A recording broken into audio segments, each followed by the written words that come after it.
Hi guys, if you're watching this, odds are you or someone you know is planning a wedding in the near future and needs a little bit of help.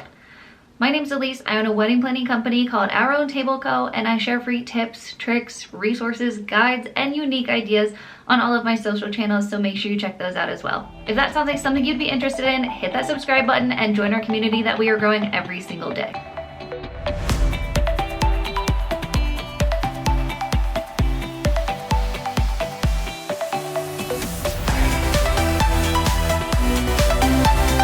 Today we're going to be playing Splurge or Save. I'm going to be listing all the different wedding vendors and discussing my thoughts and my opinions on if you should splurge or if you should save on these categories.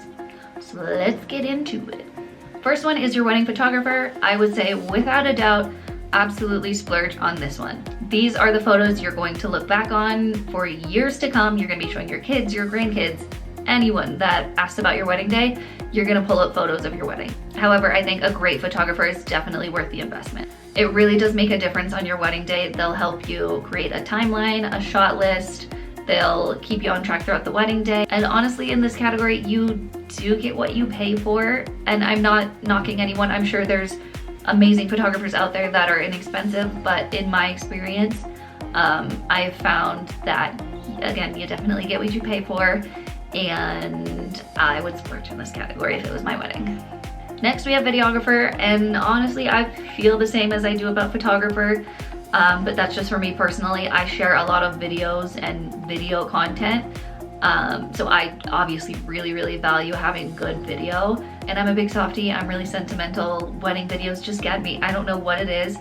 I would sit and watch wedding videos all day, every day of complete strangers if I could. And I know that's weird, but I love them. So for this category, for myself, I would splurge. Next is a wedding venue. And honestly, this is a category that I think I would save on. There are some really great non-traditional and unconventional wedding venues that are absolutely stunning and very inexpensive. For example, you can check out your local colleges, historic buildings, libraries, love a good city hall, community gardens, backyards, national parks, scenic overlooks. You can really get creative here, and it's a great way to save money, but it can also add some logistical issues and extra work along the way, so just keep that in mind. Next up is a wedding planner. I know you're sick of hearing me say this, but I know the value that they provide. I would absolutely splurge on having a wedding planner. I think I'd hire a really good day of coordinator or month of coordinator so I can take a step back, take a break from my job, which is also wedding planning, so it's kind of weird for my situation. I think it would be nice to have a break, and I definitely do not want to be in charge the day of, week of, or month of. However, I do think I would take on planning my own wedding. I think it would be cool just to plan it with my partner and sort of share that experience. It's what I do for a living, and sharing that with someone that I love would be really cool.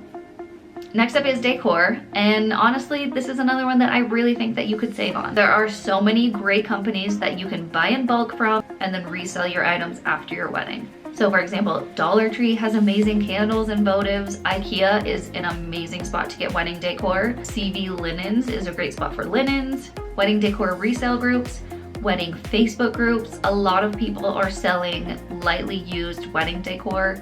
There's some really great opportunities to get creative here and find a good deal. So I would absolutely save here. Especially lately with wedding rentals, I'm seeing insane delivery and pickup costs. So just lately I had a wedding order that was, I think, like $500. And then with taxes, with fees, with delivery, that added like an extra $250. And then after hours pickup added another $500. So lately it's been insane. I don't know if this has been the case for anyone else, but what I'm seeing personally, all of the quotes that I'm getting would just, again, bring back to what I was saying, save. Next up, we have Florists. This is a vendor that I would absolutely splurge on. I know there are some great companies that you can buy in bulk and arrange everything yourself.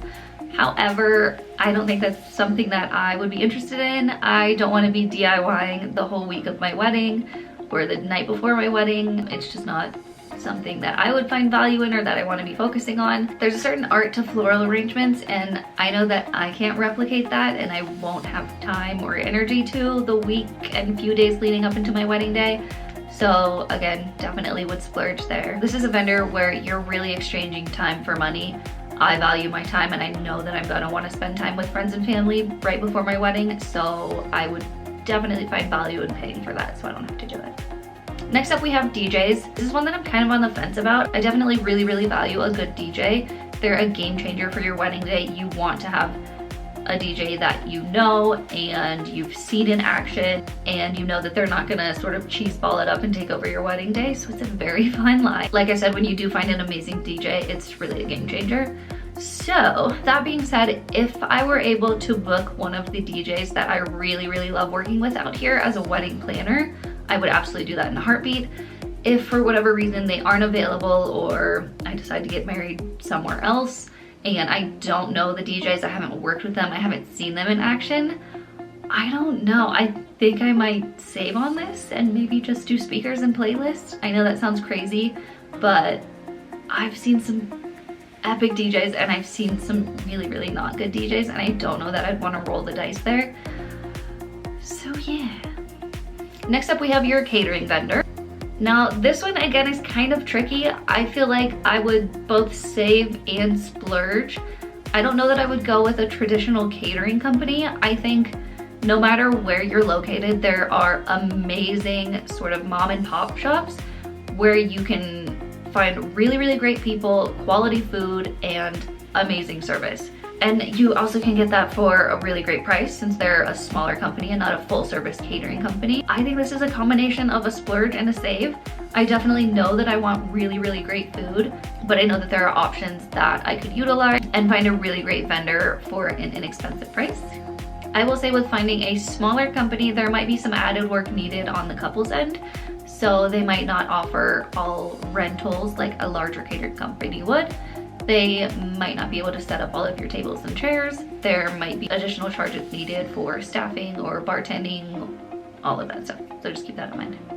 Up next we have favors, and honestly, I'm saving on this. I am typically the one that is cleaning up all of the favors left over at the end of the night. So yeah, I think this is quick answer, I'm saving. Next vendor is hair and makeup. As someone who really values hair and makeup, I wear makeup every day, I definitely would be splurging on this category. Now along those same lines is attire, so suit and dress and anything associated with that, so shoes and accessories. Here I would honestly save, and as I'm saying this, I'm realizing my dress is probably going to be a splurge and my future fiance's suit is probably going to be a save. So that's what I mean there, splurge and save. Sorry. There are some really great suit online retailers though. You can get it for cheap, I promise. I love how I just talked myself out of that one. I started as save and we worked our way to splurge. I know myself. Never mind, I'm gonna splurge. Next we have dessert, and this is one that I would save on. Again, sort of like favors at the end of the night, I'm the one that's always cleaning it up. It's always dessert and it's always favors that are left over. And more specifically, cake. I don't think I would do cake. I think I might do sort of a wholesale dessert table option, maybe, and that's a hard maybe. I would have some small dessert option, but yeah, I think this is one that I would save on. Next up we have gifts. This is a category that a lot of people don't think that they're going to be spending a lot of money on, but they end up going overboard. And sorry to my future bridal party, wedding party, this is one that I would save on. Call me crazy, I don't think everyone needs getting ready outfits, a bunch of jewelry, robes, slippers that they're not going to use ever again. So yeah, this is a big save. I think I would probably offer to pay for a portion of their outfits or their hair and makeup or their travel, depending on where we end up. But I don't think I'm gonna do the whole gift thing, and I don't know that you really need to. A lot of this just doesn't get used again, so save. Next up we have officiants, and I think this is something that I would definitely save on. I would prefer to have a friend or family member officiate my wedding. I think it makes it a little bit more personal and more comfortable for the couple and the guests. So this I would save on. All right, let's talk about invitations now. Invitations are another one that I would save on. I think there's some great online companies to utilize. The Knot has amazing save the dates and invitation suite options. Canva is amazing if you want to design your own, and Etsy again if you want to design your own or download a template that sellers have available. Those three are great options. But honestly, I'm biased because my boyfriend's a graphic designer. so I would utilize him. And last but not least, we have alcohol and bar service.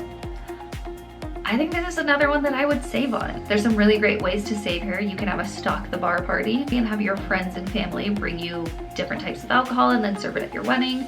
I don't know if I would do that option, but it's a great option. Again, call me crazy. I don't think you need a full bar at your wedding. I think I'd probably do beer, wine, maybe some champagne, or maybe a signature cocktail in a limited bar. I don't think you need to go all out and have a full-blown open bar, and if people are upset about that, probably shouldn't be at your wedding. Sorry. I think it should be more about the couple and about celebrating them, and you probably shouldn't be missing hard alcohol if you're at a wedding. I think bar is one that I would save on. Maybe just do beer, wine, champagne. Again, these are just my opinions and what I might consider doing for my wedding day. Obviously, do whatever makes you happy. It is your choice. It is your wedding. Do not let anyone online sway you from any decision or anything you might want to add or splurge or save on your wedding day. That being said, let me know what you would splurge or save on in the comments. That is it for today's video, you guys. Congrats if you're recently engaged or think you might be getting engaged in the near future. I will be posting these videos every Tuesdays and Thursdays at 6 p.m. Mountain Time, so make sure you like and subscribe to follow along. And make sure you're following along on all of our other social channels as well. We have some really fun stuff coming.